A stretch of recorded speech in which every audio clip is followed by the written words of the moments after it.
नमो नमः। प्रवाचिका अहंदया जोशी अत्र समेषां स्वागतम्। एषा कथा श्रीमान् योगी पुस्तकात् उद्धृता अस्ति। द्वितीयभागस्य सप्तमी कथा एषा। अस्तु तर्हि आरंभं कुर्मः। शहाजीराजांच्या आज्ञेप्रमाणे शिवाजीराजांनी आदिलशाहीला कोंढाणा दिल्यामुळे आदिलशाही नजीकच्या काळात काही कारवाई करेल असे वाटत नव्हते. कितीतरी दिवसांनी राजांना स्वस्थता मिळत होती.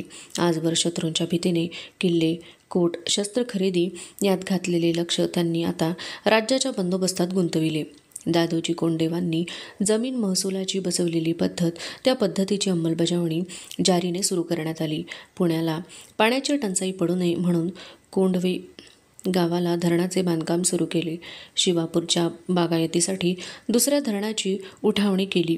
या कामात राजे जातीने लक्ष घालीत होते. दादोजींची उणीव जिजामाता भरून काढीत होत्या. वाड्याच्या दारात आलेल्या तंट्याचा निर्णय त्याच करीत असत. राजे वेळ मिळेल तेव्हा पुरंदरचे काम पाहत होते. खळद बेलसरला मिळालेल्या राजांच्या विजयाने सारा मावळ सुरक्षित झाला होता. त्या मावळाला आता न्यायी राज्याचा पडताळा येत होता.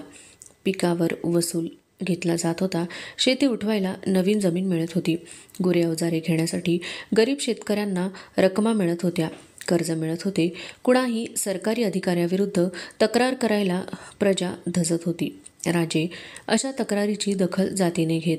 अन्याय करणाऱ्या अधिकाऱ्यांना कडक शासन केले जाई. राजांचे जसे प्रजापालनाचे नियम होते तसे लष्कराचेही नियम होते. लष्कराची पाहणी नेहमी व्हायची. घोडा हे राज्याचे ऐश्वर्य असल्याने त्याची मालकी खासगी नव्हती. सारे घोडे सरकारी लष्करात बायको, बटीक, कलावंतीन बाळगायला मनाई असे. जो बाळगील त्याची गर्दन मारावी असा हुकूम राजांनी काढला होता. एके दिवशी राजे पुरंदरहून पुण्याला आले. सगळ्यांच्या चेहऱ्यावर आनंद होता. वाड्यात एकच गडबड उडाली होती. मनोहारी गडबडीने सदरेवरून आत जात होती. राजांनी हाक मारली, मनोहारी, आज गडबड कसली? हातातील कलश सावरीत मनोहारी हसली आणि उत्तर न देता आत निघून गेली. राजांना त्या वर्तनाचा अर्थ लागेना. ते मासाहेबांच्या महालात गेले. तेथे कोणी नव्हते. त्याचवेळी मासाहेब आल्या. मासाहेब, आज गडबड कसली? राजांनी विचारले. राजे, मासाहेब हसून म्हणाल्या, रात्रीपासून गडबड सुरू आहे. तरी तुम्हाला सांगत होते 4 दिवस कुठं जाऊ नका म्हणून. काय झालं? काय झालं? तुम्ही आबासाहेब बनलात राजे. आज पहाटेच मुलगी झाली. बरं झालं वेळेवर आलात. देवांना साखर ठेवून साखर थैली पाठवायला हवी, साखर वाटायला हवी. राजांच्या चेहऱ्यावर आनंद प्रगटला. राजे जेव्हा सईबाईंना भेटायला गेले तेव्हा बाळ पाळण्यात झोपले होते. राजांनी निद्रित मुलाला पाहिले आणि ते सईबाईंच्याकडे वळले. सईबाईंच्या चेहऱ्यावर क्षीण हास्य होते. राजे म्हणाले, कुणासारखी आहे मुलगी? आपल्याच वळणावर गेली. राजे हसले, म्हणाले, वाटलंच होतं. जिथं रूप दिसणं कठीण तिथं तुम्ही बायका त्याचं वळणही सांगून मोकळ्या होता. कसं देव जाणे. राजांच्या हताश मुद्रेकडे पाहताच सईबाईंना हसू आवरणे कठीण गेले. त्या मोठ्याने हसल्या. हसता हसता मध्येच थांबल्या. उद्गार निघाला, आई ग. राजे धावले. काय झालं? काही नाही. हसणंही सहन होत नाही. तुम्ही विश्रांती घ्या. राजे म्हणाले. थांबावं ना. काय? खरं सांगाल? आम्ही तुमच्याशी कधी खोटं बोललो का? मुलगी झाली म्हणून वाईट वाटलं नाही? बिलकुल नाही. मासाहेबही म्हणाल्या, पहिली बेटी तूप रोटी, पण राणीसाहेब या छोकरीला अगदी तुमच्यासारखी बनवा. म्हणजे कशी? क्षणभर राजांनी सईबाईंना निरखले आणि ते म्हणाले, आपलं दुःख गिळून दुसऱ्यांच्या सुखात विरघळणारी. आणि एवढे बोलून राजे महलाबाहेर गेले. सईबाईच्या मुखावर एक वेगळे समाधान होते. मुलीची साखर देवादिकांना आप्तस्वकीयांना वाटली गेली. लालमहालात थाटाने बारसे झाले. मुलीचे नाव सखूबाई ठेवण्यात आले. सखूबाईंचा जन्म चांगल्या पायगुणाचा ठरला. शहाजीराजांच्या सुटकेनंतर तिचा जन्म झाला. घरादाराला स्वस्थता असताना ती जन्माला आली.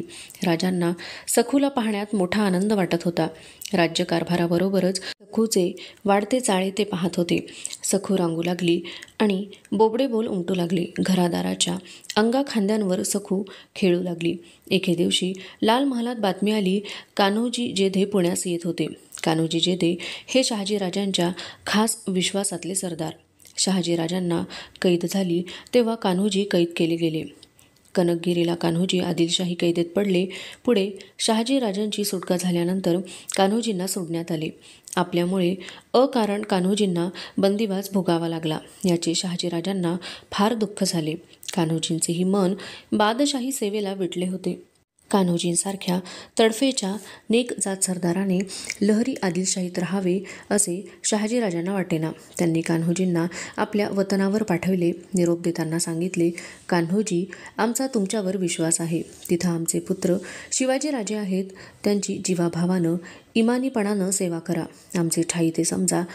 जीव मोलानं त्यांचं रक्षण करा. आदिलशाही फौज आली तरी शिवाजी महाराजांच्या वतीनं फौजेला टक्कर द्यायला भिवू नका. कान्होजींनी ती आज्ञा शिरसा वंद्य मानली. शहाजीराजांच्या पुढे बेलरोटीची शपथ घेऊन कान्होजींनी विजापूर सोडले. बादशाहीला विटलेले कान्होजी शिवाजीराजांच्या भेटीसाठी पुण्याची वाटचाल करू लागले. कान्होजी येणार या वार्तेने राजे आनंदित झाले होते. रात्री राजे सखूबाईला जवळ घेऊन झोपले होते. सखूच्या डोळ्यात झोप आली होती. राजे तिला थोपटीत होते. बोलता बोलता सखू झोपी गेली. आपल्या कुशीत झोपलेल्या सखूकडे पाहून राजे समाधानाने डोळे मिटून पडले होते. सईबाई आत आल्या. त्यांनी राजांकडे आणि झोपलेल्या सखूकडे पाहिले. त्यांच्या चेहऱ्यावर स्मित विलसले. त्या समईकडे वळल्या आणि हाक आली, सई. सईबाईंनी दचकून पाहिले. शिवाजीराजे पाहत होते. झोपला नाहीत? झोप मोड होऊ नये म्हणून किती हळुवार पावलांनी आले. आपल्या आगमनाची वर्दी तुम्ही येण्याआधीच मिळते, ती कशी? सईबाईंनी आश्चर्याने विचारले. हळुवारपणे उठत राजे म्हणाले, ती सांगते. ती कोण आहे? अशीच बोलकी. आपण तिच्याबरोबर बोलत बसावं. जाते मी. सईबाई जाण्यासाठी वळलेल्या पाहताच राजे गडबडीने म्हणाले, तुम्ही जा, पण नाव तर ऐकून जाल. सईबाई थांबल्या. त्यांच्या कानांवर शब्द आले, तुमची वर्दी तुमच्या पायीची साखळी देते. सईबाई राजांच्याकडे चकित होऊन पाहत होत्या. त्या कृत्रिम कोपाने म्हणाल्या, या साखळ्यांचा एवढा का आवाज येतो की मुदपाक खाण्यापासून इथवर ऐकू यावा? नाही सई, ते तुम्हाला कळायचं नाही. ते आम्हीच जाणे. आतुर पतीच्या तीक्ष्ण कानांना पत्नीच्या पायातल्या साखळ्यांचा आवाज फार लवकर ऐकू येतो. सईबाई लाजल्या. काही न बोलता समईच्या नजीक जाऊन वाद शांत करू लागल्या. कान्होजी जेथे पुण्याला आले त्यांच्याबरोबर एक खास मेणाही होता. विजापुराहून येताना शहाजीराजांनी सोयराबाईंनाही कान्होजींच्या बरोबर पाठवले होते. धाकट्या राणीसाहेबांनी मोठ्या सन्मानाने वाड्यात पाऊल टाकले. कान्होजींनी जिजाबाईंना मुजरा केला. राजांनी विजापूरचे क्षेमकुशल विचारले. जिजाबाईंनी महाराज साहेबांची संभाजीराजांची चौकशी केली. राजे कान्होजींना म्हणाले, कान्होजी, तुम्ही आलात, आम्हाला आणखीन धीर आला. आमचं बळ वाढलं. राजे, तुमचं कर्तृत्व ऐकून महाराज साहेबांना कौतुक वाटतं. नाहीतर त्यांनी आपल्या सेवेसाठी मला पाठवलं नसतं. तुमची निष्ठा आम्हास माहीत आहे. कान्होजींच्या बरोबर आलेल्या बाजी जेधांच्याकडे बोट दाखवित राजे म्हणाले, तुमच्या आधी तुमचे बाजी आमच्या बाजूनं फत्तेखानाविरुद्ध लढले. थोर पराक्रम केला. आम्ही सारे त्यांना सवाई बाजी म्हणतो. योग्य धनी मिळाला तरच पराक्रमाला वाव मिळतो. त्यासाठी राजे, माझे काही खास विश्वासातले वीर आणले आहेत. माणसं विश्वासाची, जीवाला जीव देणारे आहेत. तोच येसाजी आत आला. राजांची नजर येसाजीवर खेळली. येसाजीचे डोळे भरले होते. राजांनी गडबडीने विचारले, काय झालं येसाजी? महाराज, वाईट बातमी आली आहे. कसली बातमी? तुकाराम महाराजांनी देह ठेवला. ते ऐकताच राजांना मोठा धक्का बसला. साऱ्या आठवणी उफाळून आल्या. उभ्या जागी डोळे भरले. गहिवरल्या आवाजात राजे म्हणाले, अरे रे, एका महात्म्याच्या दर्शनाला आम्ही मुकलो. उपवासानं क्षीण बनलेली गाया चेहऱ्यावरचं भोळं भाबडं हसू. पाखरांशी जारून जाताना देखील पाखरे उडाली म्हणून दुःख करणारा तो आत्मा. आमच्या नजरेसमोरून ते रूप हलत नाही. आमच्या भूमीवर या संतांचे भारी उपकार आहेत. आम्ही राजे सत्तेच्या जोरावर राज्य उभारतो, पण हे संत, काही सत्ता नसता त्यांनी मोगली राज्यात आपला धर्म टिकविला. निवृत्ती, ज्ञानदेव, सोपान, मुक्ताबाई, नामदेव, जनाबाई, एकनाथ, चोखा, बंका, किती नावं घ्यावीत. स्वकीयांचा, परधर्मीयांचा अखंड विरोध सहन करीत यांनी धर्माची ज्योत तेवत ठेवली. धर्माची ओळख सामान्यांपर्यंत नेऊन भिडविली. कान्होजी, आमचं राज्य उभारीत असता अशा संत सज्जनांकडे आम्ही जास्त लक्ष पुरवायला हवं. त्यांची सेवा करीतच राज्याचा विस्तार करायला हवा, तरच आमच्या राज्याला काही अर्थ प्राप्त होईल. राजे बोलत होते. ओघळणाऱ्या अश्रूंचेही त्यांना भान राहिलेले नव्हते. थोड्याच दिवसात कान्होजी राजांचा निरोप घेऊन रोहिड खोऱ्यात निघून गेले. दिवसेंदिवस राजांची ताकद वाढत होती. स्वस्थतेचे दिवस असल्याने राजांना सर्व व्यवहारात लक्ष घालता येत होते. एके दिवशी माँसाहेब राजांना म्हणाल्या, राजे, आमची एक इच्छा राहून गेली आहे. कोणती माँसाहेब? विजापुरी स्वारींना कैद झाली तेव्हा आम्ही महाबळेश्वरला अनुष्ठानाचा संकल्प सोडला होता. सत्पुरुष गोपाळ भटांचं दर्शन घ्यावं असं फार दिवस आमच्या मनात होतं, पण मधल्या गडबडीमुळे बोलता आलं नाही.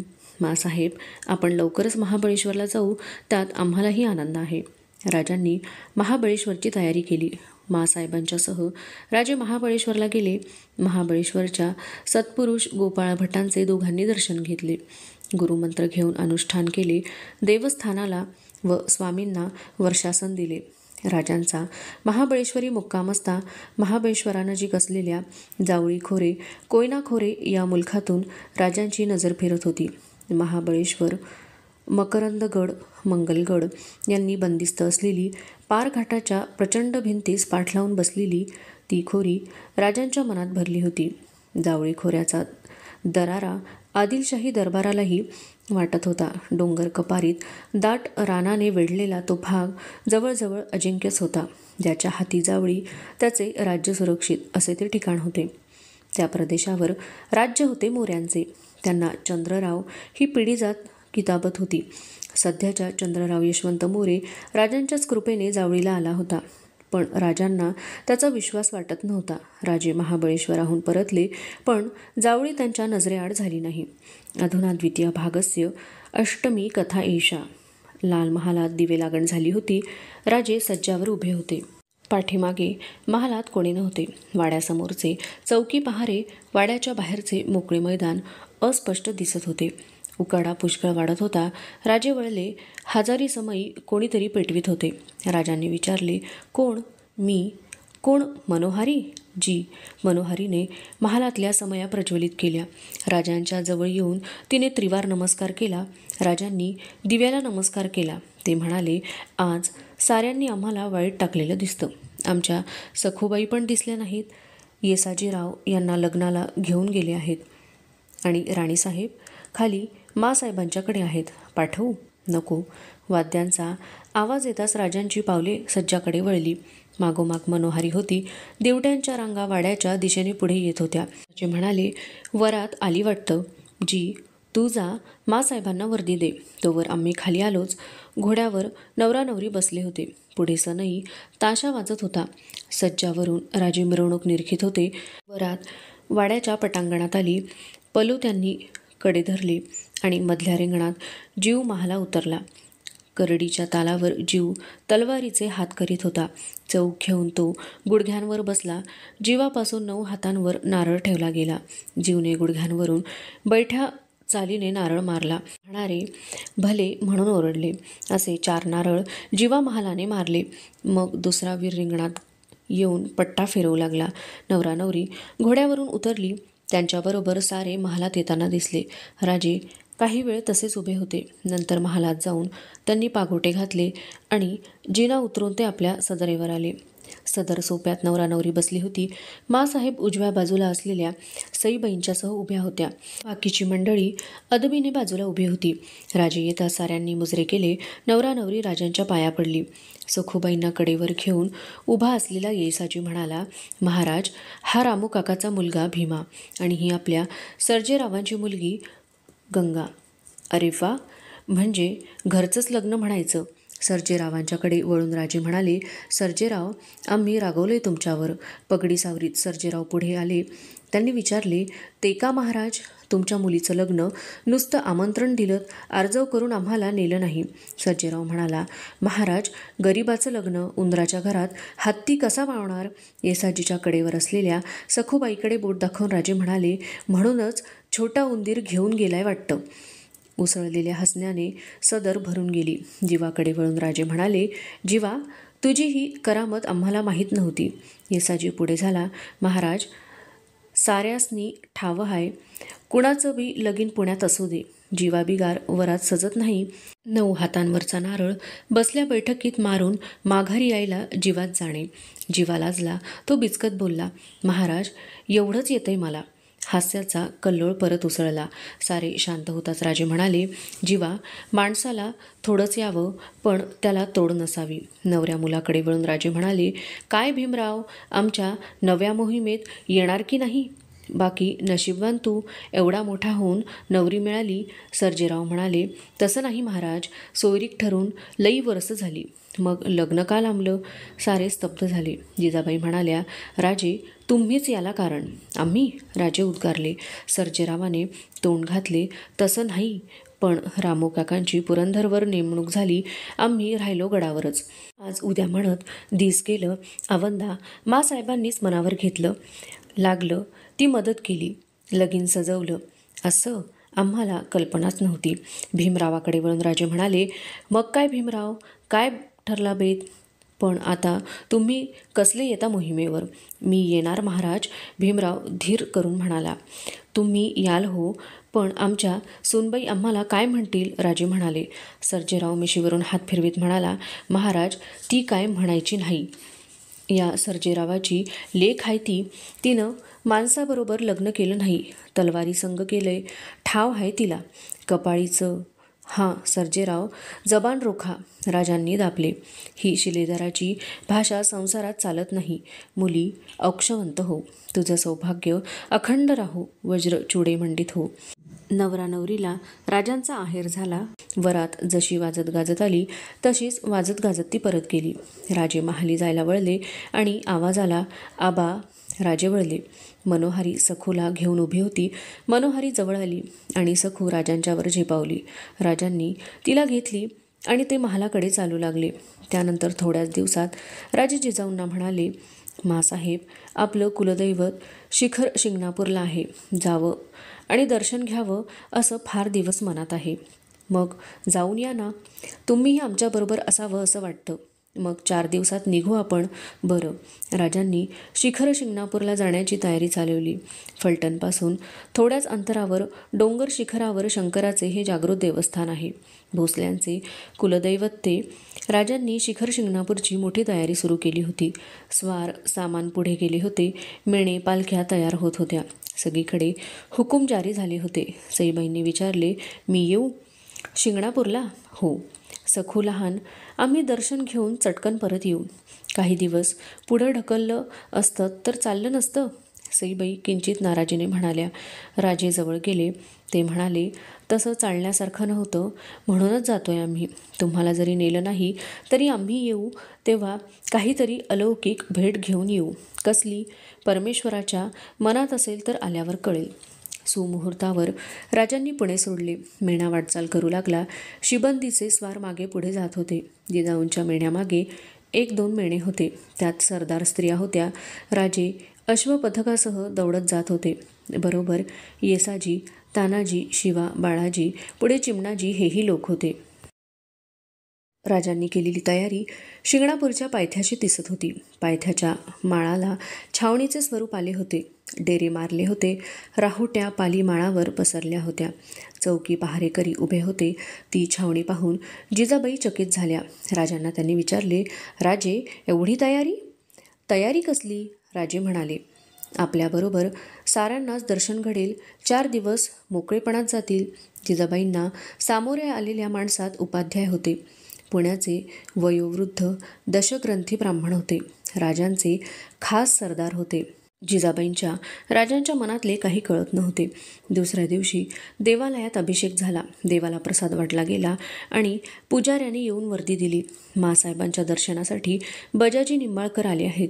मासाहेबांनी विचारले, कुठे आहेत? पायथ्याला आहेत. जिजाबाईंनी राजांच्याकडे पाहिले. त्या म्हणाल्या, राजे त्यांना थांबायला सांगा. दर्शन आटोपून आम्ही येत आहोत म्हणून कळवा. बजाजी निंबाळकरांना जुलुमाने मुसलमान केल्यानंतर आजवर बजाजी विजापुरात होते. बजाजीची मुसलमान बायको विजापुरी मृत्यू पावली. बादशाही मर्जी उतरली. धर्माला शाही मर्जीला मुकलेले बजाजी परत फलटणला गेले. नवऱ्याच्या धर्मांतराच्या धक्क्याने पूर्वपत्नी सावित्रीबाई फलटणला वारली. तिच्या मुलाला महादजीला घेऊन राजांच्या निमंत्रणानुसार बजाजी शिखर शिंगणापूरला आले होते. देवदर्शन आटोपून जिजाबाईंसह शिवाजीराजे मंदिराबाहेर आले. पालख्या उभ्या होत्या. दोघे पालख्यात बसले. शिबंदीसह पालख्या टोंगर उतरू लागल्या.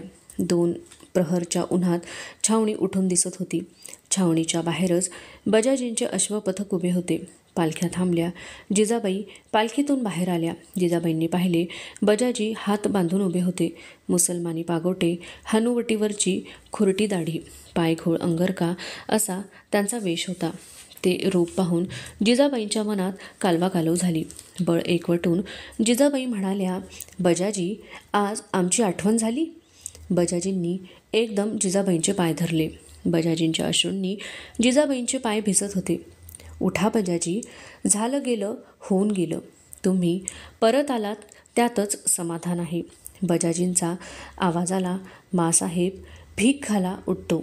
हे काय बजाजी, सारे पाहतायत, उठा, काय ते सांगा. बजाजी उठले. अश्रुटिपीत ते म्हणाले, मासाहेब, लाख माणसात आपले पाय धरले तर त्यात लाज कसली आणि लाज राहिली कुठं. मासाहेब, देहानं बाटलो तरी मनानं नाही. मुसलमान म्हणून मला मरू देऊ नका. मी सईचा भाऊ आहे. मासाहेब, 5 वर्षांच्या महादजीला ओढीत बजाजी म्हणाले, या निष्पाप पोरक्या पोराचा बाप आहे. काय करू मी. बजाजी स्पुंदून स्पुंदून रडू लागले. जिजाबाईंचे नव्हे तर राजांचे आणि पाहणाऱ्यांचेही डोळे भरून आले. जिजाबाई बजाजींच्या पाठीवरून हात फिरवीत म्हणाल्या, बजाजी, शांत व्हा. तुम्ही आमचेच आहात. आमची माणसं आम्हाला जड नाहीत. आमच्या माणसांची प्रतिष्ठा आम्हाला राखता येत नसेल तर आमच्या प्रतिष्ठेला काही अर्थ नाही. मुसलमान झालात हा गुन्हा तुमचा नाही. राजांची परीक्षा पाहण्यासाठीच कदाचित हा प्रसंग आला असेल. चला, काळजी करू नका, यातून आम्ही मार्ग काढू. जिजाबाईंचे बोलणे ऐकून राजांचे मन भरून आले होते. भरल्यासारखे होऊन ते जिजाबाईंच्या बरोबर डेऱ्याकडे चालत होते. एकांत मिळताच जिजाबाई राजांना म्हणाल्या, राजे, एवढ्यासाठीच हे तीर्थाटन घडवलंत वाटतं. आम्हाला पत्ताही लागू दिला नाहीत. राजे नजर टाळीत म्हणाले, मासाहेब, बजाजींना निरोप पाठवला होता, पण ते येतील की नाही याची शंका होती म्हणून बोललो नाही. राजे, मी थट्टा केली. आमच्याही मनात हा सल खूपत होता. अधुना द्वितीय भागस्य नवमी कथा एषा. सायंकाळी राजांच्या डेऱ्यात सारी सरदार ब्राह्मण मंडळी जमली होती. सारी सभा स्थिर झाल्यावर राजे म्हणाले, आमचे मेहुणे बजाजी निंबाळकर बळजबरीनं मुसलमान केले गेलेले आहेत. त्यांना परत हिंदू धर्मात घ्यायची आमची इच्छा आहे. शास्त्री पंडितांनी याचा शांतपणे निर्णय घ्यावा आणि उद्या सकाळी आम्हाला सांगावं. शास्त्री पंडितांमध्ये कुजबूज झाली. सरदार मंडळी आश्चर्याने राजांच्याकडे पाहत होती. एकदा मुसलमान झालेला परत हिंदू करून घेतला गेलेला त्यांच्या ऐकिवात नव्हता. दुसऱ्या दिवशी पहाटे राजे स्नान करून जिजाबाईंच्यासह देवदर्शन आटोपून आले. सभेचा शामियाना सज्ज केला होता. राजे शामियानात प्रवेश करते झाले. साऱ्यांचे मुजरे घेऊन राजे उच्चासनावर जाऊन बसले. उजव्या हाताला शास्त्री पंडित उभे होते. डाव्या हाताला सरदार मंडळी उभी होती. त्यातच बजाजीही उभे होते. सभेत चलबिचल झाली. राजांनी पाहिले, शामियान्याच्या मागच्या दारातून मासाहेब येत होत्या. राजे उठले. जिजाबाईंना ते आसनावर घेऊन आले. राजे जिजाबाई आसनावर बसताच सारी सभा स्थिर झाली. राजे म्हणाले, काल आम्ही आमच्या मनीचा हेतू सांगितलाच आहे. आज आम्ही आपला निर्णय ऐकण्यास उतावीळ आहोत. सांगा. शास्त्री पंडितांच्या सभेत कुजबूज झाली. प्रमुख शास्त्री पुढे झाले. ते म्हणाले, महाराज, बजाजी हे मुसलमान झालेले आहेत. त्यांनी धर्म बदलला आहे. अशा माणसाला परत धर्मात घेणं अशक्य नसलं तरी धर्मरिवाजाला सोडून आहे आणि जे रिवाजाला सोडून आहे ते करणं उचित नाही असा आमचा एकमुखी निर्णय आहे. त्या निर्णयाने सारी सभा चकित झाली. जिजाबाई बेचैन झाल्या. राजे मात्र शांतपणे बसून होते. त्यांच्या चेहऱ्यावर सदैव दिसणारे स्मित जराही ढळले नव्हते. राजे म्हणाले, आमची तुमच्याकडून हीच अपेक्षा होती. शास्त्री पंडितांचे चेहरे खुलले, पण ते समाधान फार काळ टिकले नाही. राजे त्याच संथ आवाजात बोलत होते, धर्मनिर्णय आम्ही चुकीचा मानित नाही, पण पंडितांनी आता आजवर आचरलेला धर्महीन भाव टाकून देण्याची वेळ आली आहे. एवढंच आम्हाला सांगायचं आहे. वयोवृद्ध शास्त्री उद्गारले, धर्महीन? आम्ही? धर्महीन तुम्ही नाही, तुमच्या भावाबद्दल आम्ही बोललो. धर्माच्या कार्यात ढवळाढवळ करण्याची आमची मुळीच इच्छा नाही, पण परिस्थितीप्रमाणे माणसांच्या बदलाप्रमाणे धर्मही वाढीला लागला पाहिजे. यवनांच्या जुलमानं हजारो लोक इच्छेविरुद्ध पाठविले जातात. पावरोटीचा तुकडा विहिरीत टाकून धर्म बदलतो, आमचा मुलूक बारदेस बनतो. पण आपला विशाल हिंदू धर्म त्याची दारं जाणाऱ्यांना, मोकळी येणाऱ्यांना सदैव बंद. हे किती दिवस चालणार? असंच चालत राहिलं तर हिंदू म्हणून कोणी उरेल काय? एक पंडित उठले. महाराज, आपण आमच्या कक्षा बदलू शकता, पण धर्म तेवढा सोपा नाही. तो सोपा व्हायला हवा. राजांचा आवाज तिखट बनला. मुळातच तो सोपा आहे, विशाल आहे. ज्ञानी माणसांना अज्ञानाची चीड आहे, खऱ्या धर्माची त्यांना चाड आहे. म्हणूनच ज्ञानेश्वरांनी भागवत धर्माचं खरं स्वरूप दाखवण्याकरता प्रयत्न केला. दुरितांचे तिमिर जावो, विश्वस्वधर्म सूर्ये पाहो, जो जे वांछील तो ते लाहो, प्राणी जात. अशी प्रार्थना उमटली ती त्याच माणुसकीच्या गहिवरातून. पण ती संन्याशाची पोरं ठरली. त्यांना धर्मात जागा मिळाली नाही. एकनाथांनी विश्वबंधुत्व जाणलं, त्यांना वाईट टाकलं, आयुष्यभर त्यांचा छळ केला. ते गेले आणि त्यांची देवळं बांधलीत, त्यांची तपश्चर्या कोंडून टाकलीत. माणसाचा दुरावा करणारा धर्म कसला? राजे, हा धर्मसभेचा अपमान आहे. आम्ही धर्मनिर्णय दिला आहे. धर्माचं स्थान आपल्यापेक्षा उंचीवर आहे, हे ध्यानी घ्यावं. धर्माची अप्रतिष्ठा ऐकणं आम्ही पाप समजतो. राजे म्हणाले, शास्त्री बुवा, नाईलाजानं बोलावं लागतं. धर्माची मिरास सांगणाऱ्यांना बुद्धीची धार आहे, पण विवेकाची त्याला जोड नाही. याची आम्हाला खंत वाटते. आजचा धर्म अंधळ्या हत्तीसारखा वावरतो आहे. धर्मानं विकास व्हायचा तिथं त्याच्याच पायी आपलीच माणसं तुडवली जात आहेत. थोडा शांतपणे विचार करा. जेव्हा हिंदूंची देवालयं भ्रष्ट केली गेली, मूर्ती फोडल्या गेल्या, तेव्हा एकतरी धर्माभिमानी देवळाच्या दारात उभा ठाकला का? तेव्हा धर्माची ही मिरास कुठं गेली होती? सत्तेपुढं शहाणपण चालत नाही राजे, शास्त्री म्हणाले. शास्त्री बुवा, तुम्ही हे सांगता? याकरता धर्माचा दुसरा अपमान तो कोणता? शहेनशाह अकबराच्या मांडीला मांडी लावून काशीच्या पंडितांनी दिने इलाहीचा जन्म घडविला, तेव्हा हिंदू धर्माची प्रतिष्ठा कुठं होती? ब्लेंछांकडून मिळालेलं सुवर्णनानं पाण्यात धुवून घेतलं तर शुद्ध होतं, पण शतजन्माची पातकं एका स्नानानं धुणारी गंगा पश्चातापानं होरपळलेल्या जीवाला धर्मात आणू शकत नाही? शास्त्री बुवा, यात निश्चितपणे काहीतरी गफलत होते आहे. आपण म्हणता त्याप्रमाणे आम्ही अनुज्ञा दिली नाही तर धर्माज्ञेनं याचा निर्णय होत नसेल तर माणुसकीच्या राजाज्ञेनं या गोष्टी आम्हाला करून घ्याव्या लागतील. सक्तीनं जरूर पडली तर तसंही. जो धर्म सहिष्णुतेनं इतर धर्मांकडे पाहतो, तो धर्म आपल्या माणसांची उपेक्षा करतो, यावर आमचा विश्वास बसत नाही. माणुसकीला विसरणारा धर्मच होऊ शकणार नाही. आम्ही राजधर्माला बांधले गेलो आहोत. प्रजेला टाकणं हे आम्हाला जमायचं नाही. शास्त्री पंडित एकमेकांच्याकडे पाहत होते. जिजाबाईंना काही सुचत नव्हते.